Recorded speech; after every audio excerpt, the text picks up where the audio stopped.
All right, so today's marriage habit devotional comes from James 1:19-20.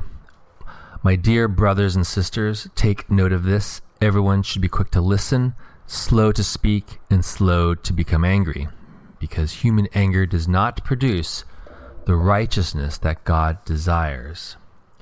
So if you want the rest of this in written form as well as the verse, go into your show notes and we'll have a link there.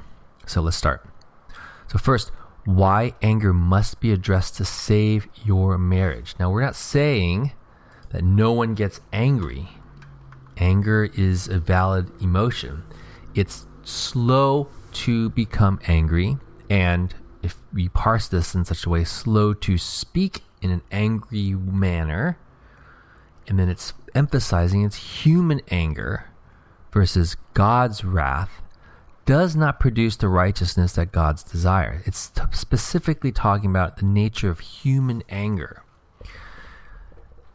And then when we act or sin out of that anger, what that does. So the first one is it will break connection. It is any other emotion, I would say, it's possible to have a connection with somebody over. If they are fearful, if they are sad, if they are anxious, if they are distressed, if they are bothered, perturbed. However, anger makes it harder to build a connection with that person who's angry. It's a very volatile emotion. One of the downfalls of the fact that it breaks connection is that it closes conversation. When someone is angry, it's hard to have a conversation. You can't really ask why or how.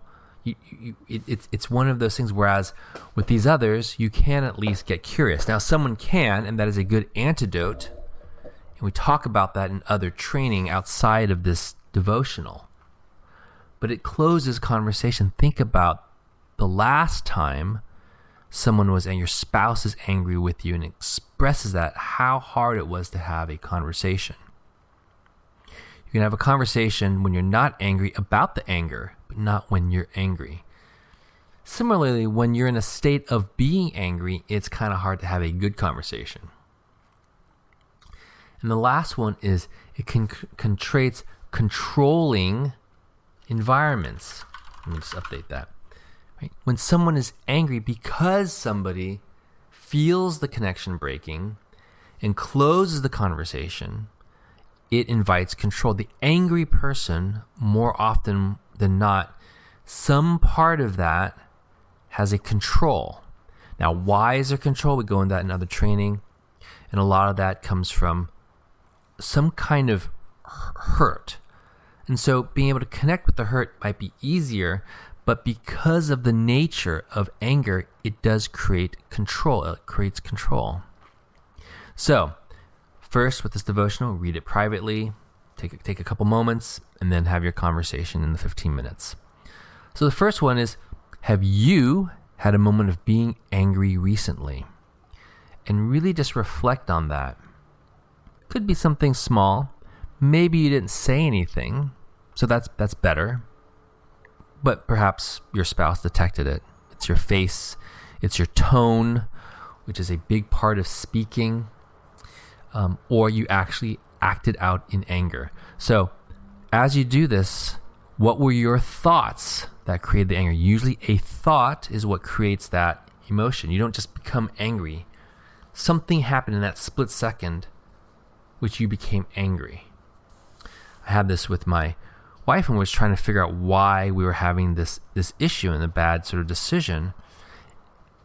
And I'd said, it was very hard for me to discuss this very important decision because you were responding in anger. And I was like, but this is a very important decision for all of us. It was a financial decision. And I finally got to the point where she was angry. And I said, well, what's the thinking that's going on between anger? She was annoyed that I was bringing up the topic and thought it should just have been taken care of. But this was a joint decision. So I really didn't see a way around that. Think about your scenario. What's the thoughts that created it? And then what are the actual facts? Because not all facts lead to whatever thought you had that created the anger. So now discuss it. If you had an angry moment, discuss it if you had one. We talk later about sort of a confessional language, but for now, it's fine. Just discuss it. Let's address it. Let's try to, not let it just like build up in the basement of your soul. Discuss, if you haven't already, or strengthen or review ways you mitigate fast anger. Everybody gets angry at some point.